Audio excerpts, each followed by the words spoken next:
Welcome to another edition of Virus Decode, where we have experts on air to answer your pressing questions about COVID. Today, we're going to be talking about the BA.2 Omicron variant. We have with us Dr. Ravi, a neurovirologist and nodal officer at the INSUCOG lab and former head of virology at NIMHANS. We also have Dr. Ram Vishwakarma, former director of CSIR and a specialist in drug discovery and organic chemistry. Along with our guest is our in-house expert, Abantika Ghosh. A warm welcome to all of our viewers and to our guests. I'm sorry, I'm having some throat issues today. As we know, we've been hearing about the BA.2 Omicron subvariant that is taking over genomic sequences and is also credited with spreading the third wave in many states. So can we please begin with you, Dr. Ravi? Could you please explain to us what this subvariant is and how it came to be? Thank you, Sandhya, for having me on the show. As you very rightly said, Omicron variant was first announced from South Africa and WHO declared it as a variant of concern on November 26th. The first case of Omicron was reported from Karnataka on December 1st. And since then, the virus has been spreading across many states. Some of these major cities have already gone over the peak. Cases are declining. In the last month and a half or two, the virus itself is evolving.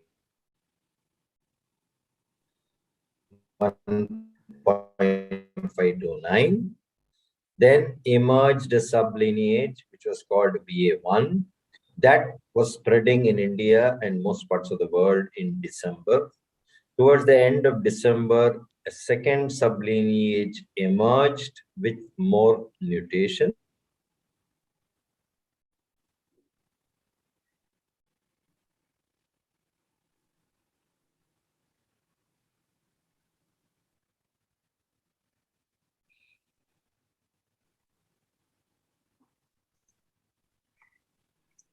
I think Dr. Ravi is having some connectivity issues. I'm back, sorry. Okay. This was called BA.2 and within BA.2's sublineage, there have been more mutations in the last 10 to 15 days. So clearly the virus is evolving. What does it mean? It means that we'll have to keep pace with the mutations, both in terms of diagnostic assays as well as in terms of treatments. Having said that, it has not had any major impact on treatment, in the sense whatever treatments were being given for earlier variants of concern are still useful, excepting one point I would like to underscore, that the monoclonal cocktail that is available and very effective if used in the first 5 days may not work if the patient is having Omicron infection. So I think, as I said in my last shows with ThePrint, this virus never stops surprising all of us, and we never know what is next in store for all of us. We have to be vigilant, and all precautions that one takes against any variant like masking, social distancing are very important. I'll stop here. Thank you, Dr. Ravi. Dr. Vishwakarma, Dr. Ravi brought up the point about the monoclonal antibody cocktails. So I wanted to ask you about that. We know that against the original Omicron variant, it's a subvariant itself, the BA.1 that we detected earlier, we had learned that many monoclonal antibody cocktails were ineffective against it. But now the WHO has recommended the use of baricitinib and sotrovimab. So could you tell us why monoclonal antibodies have been ineffective against Omicron and why these two work? Yeah, so if you look at the mutations that are happening, Omicron, if you look at the overall map of this virus, the way it has gone around, it has gone to a very different universe. So if you plot these, Dr. Ravi would know much more about this. It has gone to some different tangent. I don't know, with large number of mutations and most of these mutations now we are finding, particularly like the decision with US FDA took 4 5 years ago, withdrawing the approval of Regeneron cocktail antibody and Eli Lilly antibody, is reason is that most of these mutations are at antibody binding site. So, so there are mutations at 3 different prominent positions on the virus where most of these antibody will tag along so that immune system will recognize them and destroy them. So I think most of these mutations are at the heart of the sites where antibodies attach. So virus has been smarting around because trying to sort of create a mechanism. So that's one major fundamental reason that majority of these antibodies, first generation antibodies, I call them, they are no longer that effective except the last two that you mentioned. And I don't know how long they will survive with this. And now you look at the BA.2, because being part of INSACOG ourselves, and Dr. Ravi knows very well, CSR has contributed a large number of genome sequencing. And my colleague Anurag Agarwal keep telling me every Monday we have a meeting. And then he has been telling for last 20 days that this BA1 is going in a different direction. And he gave me so that a map, which is eastern part of India is almost BA2 now, entire that part. And of course, starting from south, so it's going to overwhelm the whole country.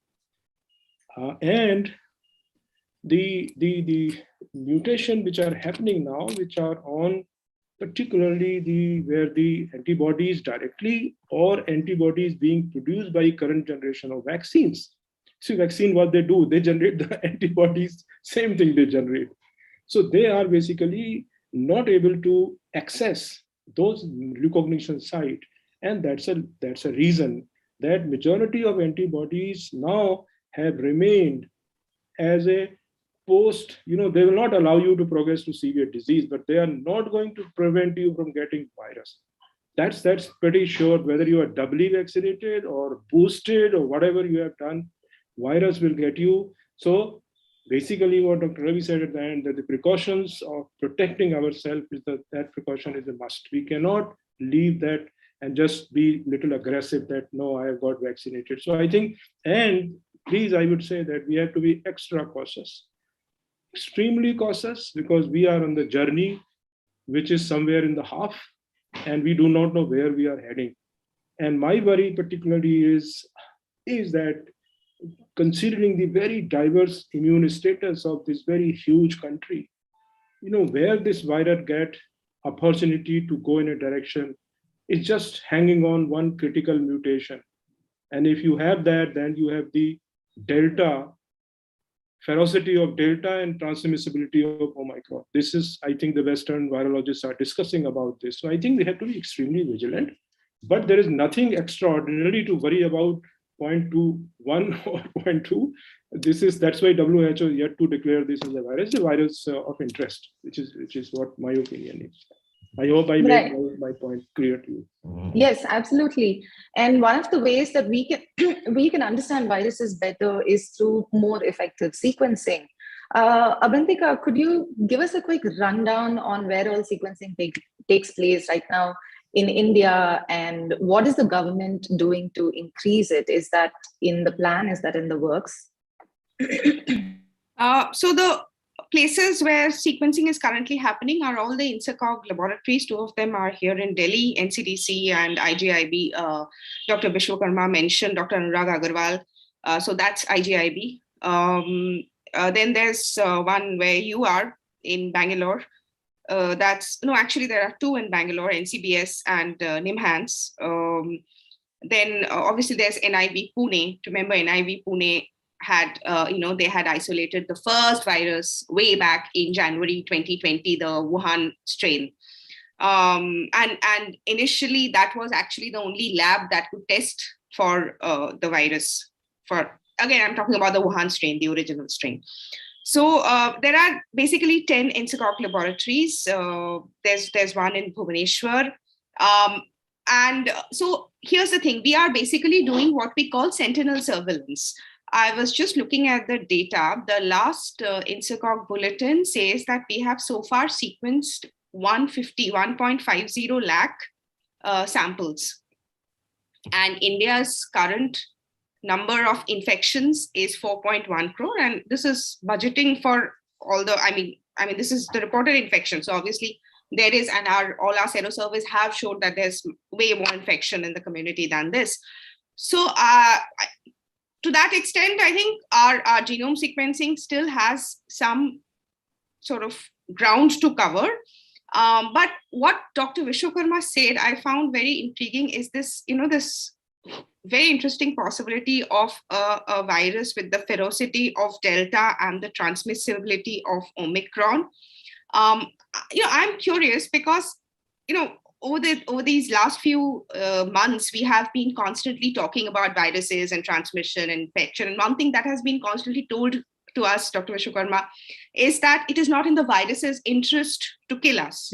It needs to sort of perpetuate itself. So to that extent, how likely is it, or how feasible is it in the evolutionary scheme of things, that a virus would be as deadly as Delta, which will kill its people and not get transmitted, kill its victims and not get transmitted, yet be as transmissible as Omicron? Do you think that's a likelihood? Yeah, well, this is our fiction of human imagination. We don't know what is in interest of whom.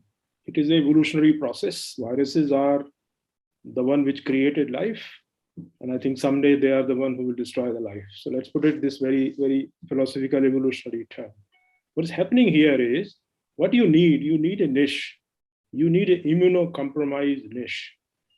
Even one individual is good enough for virus to create that mutation. So the pressure that you provide, this is a fight between immune system and virus.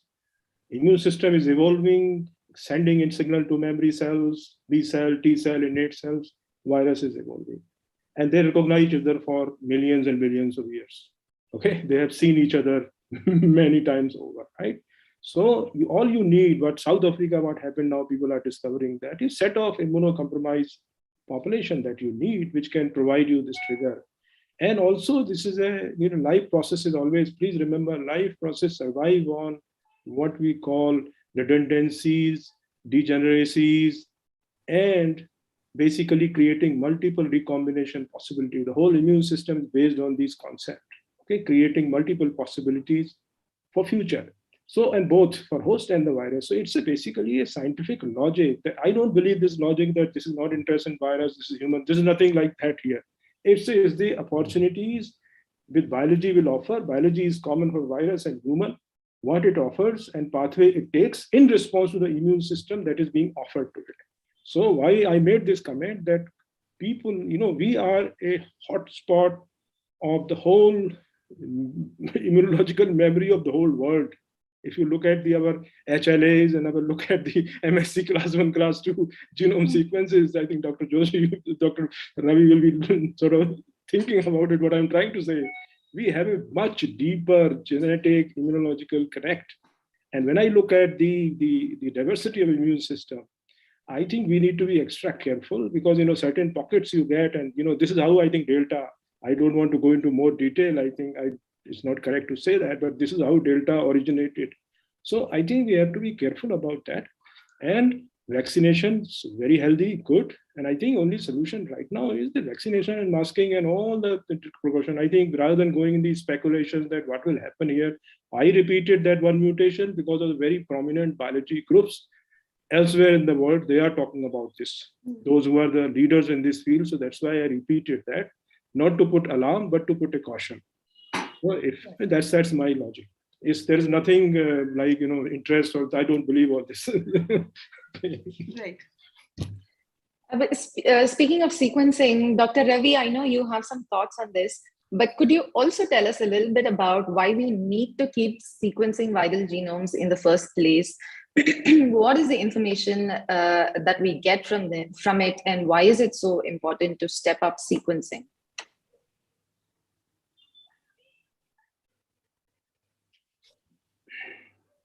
Dr. Ravi, you are mute. Sequencing is the most important tool to identify the emergence of a new variant. Second point, is sequencing required in every sample that is positive? Obviously, the answer is no. Then how do you prioritize sequencing?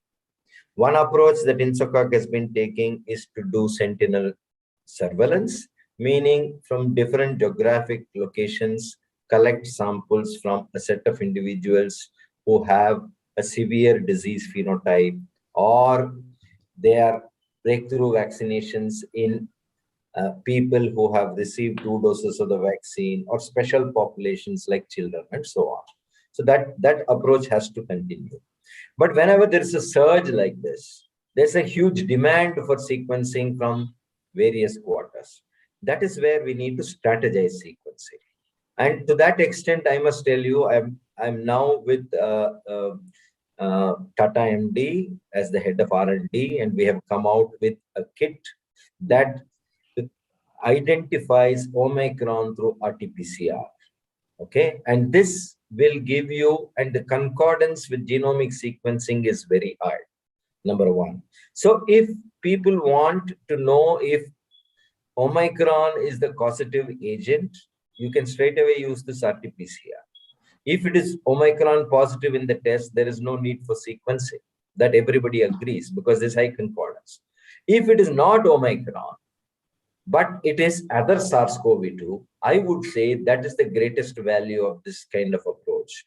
Those should be definitely prioritized for sequencing, because either picking up a new variant or a mutating Omicron, you will be able to do this approach. Having said that, let me also tell you, in the last 1 week, we have upgraded Omicron based on the newer mutations, and we are continuously in race with this fast moving virus. As and when it is, every day we download sequences from the global database, which we call as a very, very important approach, and look at the impact it has on the regions we are using in the PCR, and going on correcting it. Last 2 points about sequencing. INSACOG itself is now looking at giving high priority to sequencing hospitalized patients who are moderate and severe.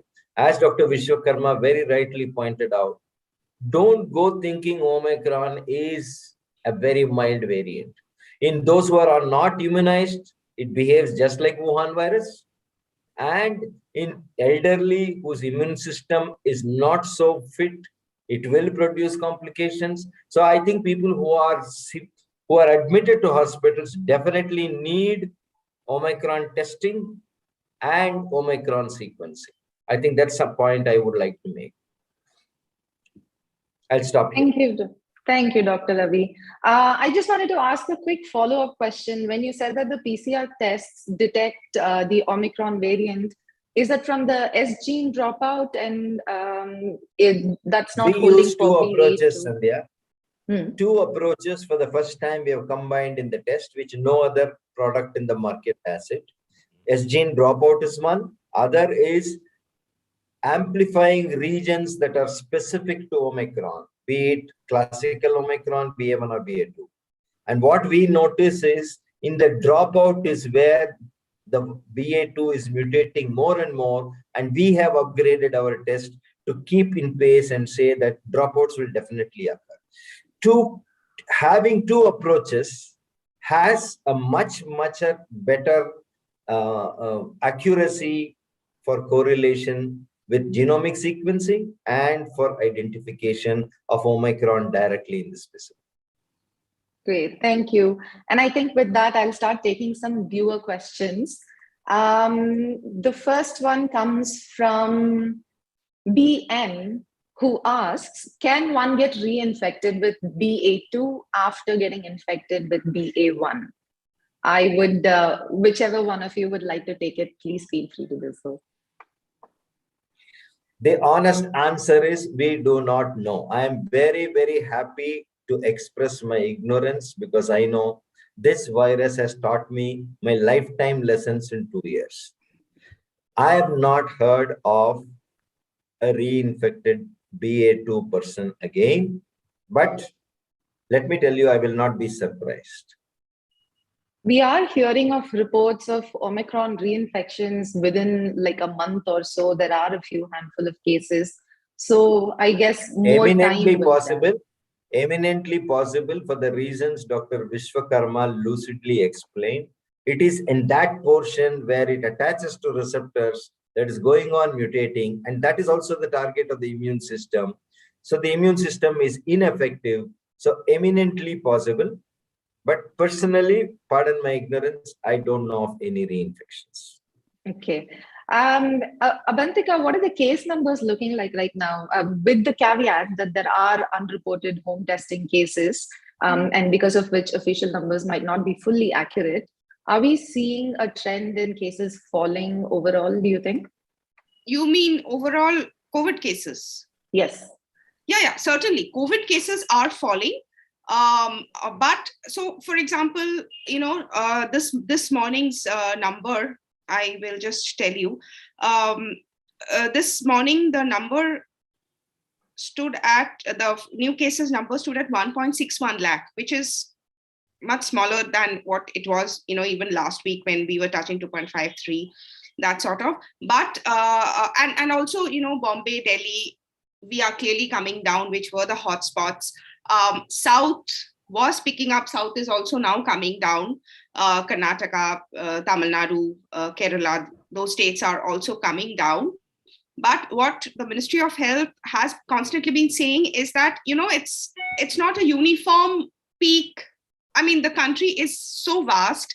The national peak may not be a peak somewhere else. So that's the caveat, actually. Underreporting is a different question, but even these numbers, when we say, is it getting better? It may be getting better where you and I are, but there are other places where the numbers are still rising. So it's a very variable sort of graph currently. Okay, thanks. Just want to add, Sandhya, one small point. Please. All the three waves started in cities and moved to the districts. Very rightly, Abantika said, let us not be complacent saying, it's overall coming down. It may be coming down in metros, but it's emerging in districts. Every state is a different country in terms of population. If you take European countries, each state in India is one country. So I think regionally, people have to look at the data. Yes, indeed. And I think we have time for one more question. So AK asks, will COVID ever end? Or rather, when it enters endemicity, will the rate of mutations be slowed down at any point? Will we be able to tell if the virus is mutating slower? And can vaccinations help with that? Probably. And Dr. Vishwakarma, if you'd like to answer as well. Yes, please go ahead. I'm sorry. Of course, it will become part of the normal regime of the viruses that we get. We get lots of viruses, I think the bigger one, HIV has not gone away. A lot of viruses, dengue virus is still killing people. So it will become one of those because 4 or 5 coronaviruses are already infecting us for decades. So it become another coronavirus. But these mutations will continue. That's the nature of virus to mutate. But what will happen that more and more human immune system learns about the virus, because when something arrives after say hundreds of years, or typically this kind of pandemic comes after 300 years of frequency. I did some back of envelope calculations. It says that that's the nature. So it's an immune system which will prepare or sort of reboot its repertoire of innate immunity, T-cell immunity, and of course the humoral B-cell responses, and most importantly the memory that it is building up. I think slowly why people are not going to severe situation is actually that factor, which very few people are talking about. That is what immune system is protecting us. So I think that will happen. It happens in due course of time, but it will not based on the human imagination or fancy that it is in the interest of this virus or that human. It doesn't work like that. I'm sorry. So we have to be very vigilant, and we should be. I have no room for any complacency against this virus. I tell you very honestly, because what we have seen earlier, we can see worse than that. I'm as upfront as a scientist, I can tell you. And particularly when our armamentarium of I mean, we don't have, except one molecule that looks very promising, a Pfizer molecule. There is nothing on the horizon. And I think that we are articulating to government and something. Real solution for this will come when there is a regime available, like a cocktail which is available for HIV, and nobody dies because of HIV now. And this is the beauty of science. I think we will have HIV moment for this disease also. And when we have 3-4 protease inhibitor here and there, and then I think we will have vaccine plus this. So that's a like hepatitis B, hepatitis C, and this will go that way. But it will Dr. hang on till our immune system learns, whether we learn or not. Did you want to add? Did you want to add something to that, Dr. Ravi? No, I think that was an absolutely lucid, bang-on response. Just to put it in a different way, the immune system will start learning to broaden its response. Alpha, beta, gamma, now delta. As Dr. Vishwakarma very rightly said, very soon we will be able to embrace all new emerging variants and make it an endemic disease. Hopefully, that's the wish, and that's what is the available evidence. It's not only a wish, but also available evidence. Thank you. That brings us to the end of our time. Thank you so much to both of our guests, and also thanks to our viewers for tuning in. Please do also tune in tomorrow at the same time at 6 p.m.